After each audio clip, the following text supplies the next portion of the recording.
Hi and welcome to my today's video about the Fibaro Home Control 3 and the Ikea smart devices.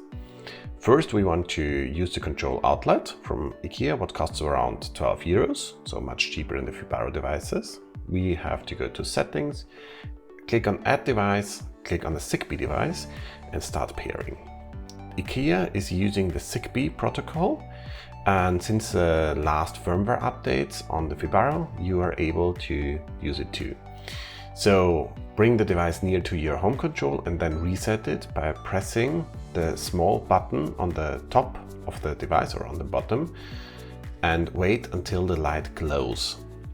So this is taking a few seconds and then your Fibaro will automatically detect it and add it into your device list.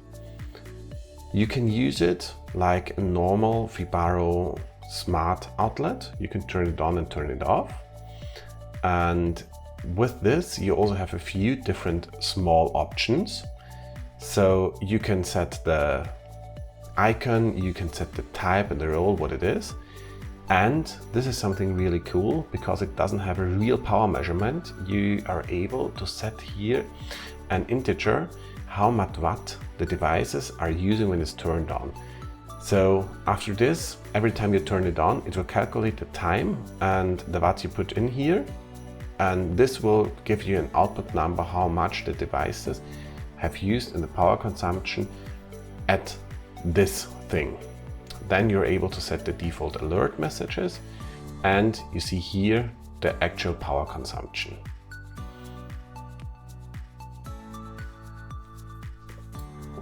The second device I'm testing is the LED light from Ikea. You can also add it in the same way, so using ZigBee and start the editing. Here the reset is a little bit harder. You first have to turn it off, wait 2 seconds and then turn it on again, but just for a short time and wait 2 seconds again.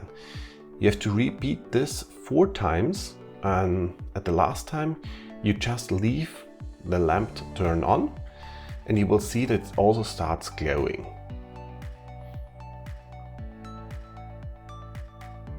When you see the glowing light, check your Fibaro adding process, and on this you will see it's also appearing in a very fast way.